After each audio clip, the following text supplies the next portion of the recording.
Whether you're looking for answers to specific life questions or seeking to become the best version of you possible, welcome to the Mental Breakdown and Psychreg podcast, where we offer insight, information, and strategies based upon research and years of practice as clinical psychologists. So sit back, have a listen, and get connected with our hosts, Dr. Berney Wilkinson and Dr. Richard Marshall. Welcome back. Richard, today we're going to talk about another column from Psychreg.org. Right. Our friends in the United Kingdom. That's right. And this one is entitled "The Power of Negative Thinking." Stop. Written by Dean Griffiths.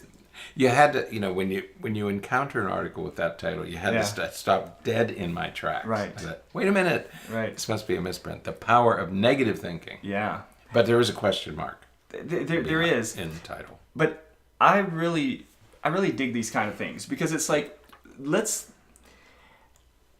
I have been accused of being too optimistic sometimes. You? And it drives some people in my life crazy sometimes. But I've never accused you of that. But I think that this whole idea of looking at negative things in a positive way, I like it. I like it a lot. It turns it inside out. And I guess I've thought about this before, but never to the extent that I would write a post like this about it. But it's an absolutely fascinating concept and a great read. Yeah. Because it's like, oh, wait. Yeah, he's right. Yeah. You get one of those aha. Oh, yeah, he's right. That is true. Right. And so Dean Griffiths is who wrote it. He's I don't even think that he's a, he works with some mental health professionals, but he's like a CEO and works for a place called Energy Fusion. Administrative type by the sounds of things. And I thought, wow, what a great contribution. Yeah. So here is really interesting perspective on this whole thing of positive psychology and positive thinking versus negative thinking. And he hits it from the beginning as far as challenging that social norm of, hey, let's be positive all the time. Yes, right. And so what we're talking about here is he offers for us a perspective that looks at the upside of negative thinking. Right.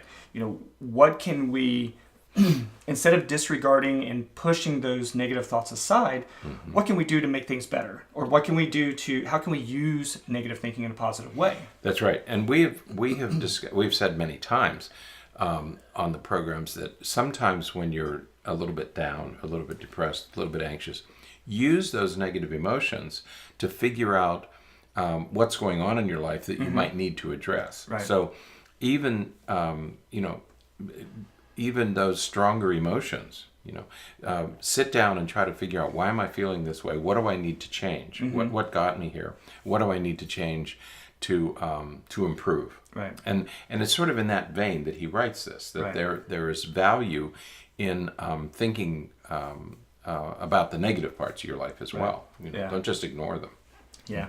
We used to always, I've mentioned my kids on the podcast before, and we used to joke with my daughter, because she's somewhat of an anxious person, but she's a very no nonsense type of person, and so we always joke that that sort of standoffishness that she has a little bit of really protects her strongly against peer pressure. For example, everybody in the school could be doing something, but if she doesn't want to do it, she is not doing it. Right. And so, it again is sort of this idea of looking at some of these negative thoughts or traits or characteristics and looking at the positive side of it. One of the things he mentions is that people who are more negative or critical tend to be less gullible. That's right. Tend to be less easily swayed by other people. It's harder to take advantage of a person who's thinking about. Sometimes we call them more realistic, right? Not necessarily negative, but more realistic. And we see certain people like engineers and scientists who tend to be more skeptical by nature. And so it's not that they're negative, it's that they're willing to look at all sides of an issue. Right. And I think there's value in that, because for a person who everything is great, you do tend to get taken advantage of. Right. You do tend to get taken advantage of by other people, by unscrupulous people. You know, if the world is great and everybody's good all the time, you are a little more vulnerable. Right. Whereas if you're willing to look at the negative side of things, you avoid some of those problems. Yeah, absolutely. So he offers some key points to consider that I think are pretty good advice. Pretty good advice. Right. The first one is that it's not negative to ask yourself logical, rational questions. That's right.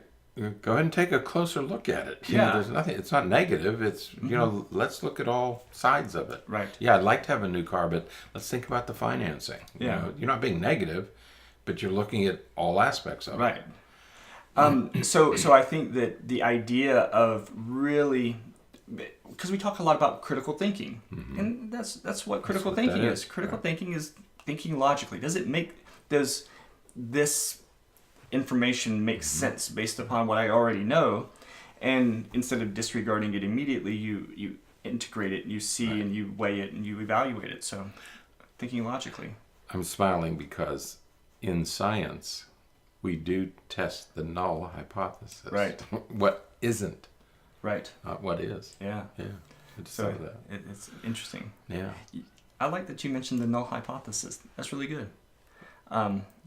I'm afraid We should do a podcast called The Null Hypothesis. Let's do that. Yeah. Stay tuned. Yeah, we should do that. That would be good. Because people, Yeah. The second key that is offered here is that being negative is good if it serves the purpose of creating positive growth. That's right. So using negative thinking or negative something Right.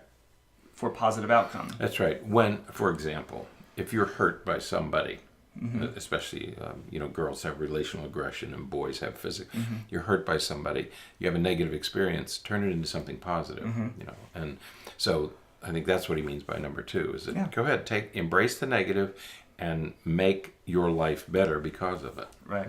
Yeah. Using anger and frustration to drive innovation, to drive change. Or failure. Right. You know, you mentioned Edison the other day about 10,000 things that didn't work. It's okay. You know, use the negative to get to the positive. Yeah.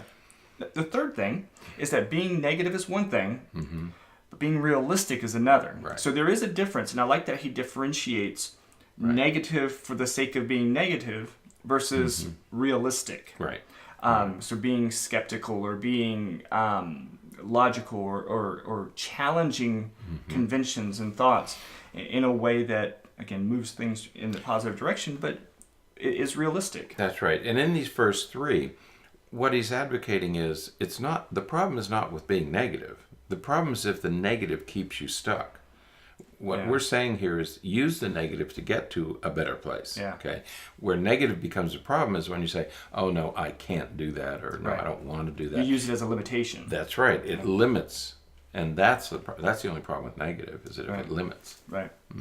Now the fourth thing takes a little bit of a turn, and it's a turn that I like, and it says being positive is not automatically good, especially if it is used as a mask to hide behind and to pretend that nothing needs to change. That's right. That's right. That nothing is wrong. That everything is perfect. You know. Because one of the things that I talk about differentiating with patients is the difference between happy and comfortable. Right. Is what you're doing really positive? Is it really good? Or are you just comfortable with it and you don't want to deal with the discomfort of change? Right. That's Those right. are two very different things. Right. And that's you know, the positive keeps you, like we just said about the negative, if it keeps you from moving forward. Well, being too optimistic, being too up can also keep you in your comfort zone. Right. And maybe you need to leave your comfort zone. You need to push those limits a little bit. That's right. So. That's right. And you have to encounter the negative. You have to encounter some failure. You have to encounter some challenges. Yeah. You know, if you're always succeeding, then maybe the bar isn't high enough. Yeah. Yeah. But this was great. The power of negative thinking. Yeah. It's really good. It's really good ideas. check out the article. The link is in the show notes. Have a read. He links to some different studies and things that are out there sort of supporting some of the ideas and things that he's talking about here, but it's really good stuff. Fascinating stuff. So, all right. Very good. So, until next time, think positively and negatively. That's true. But stay happy, stay healthy, and forget to be afraid.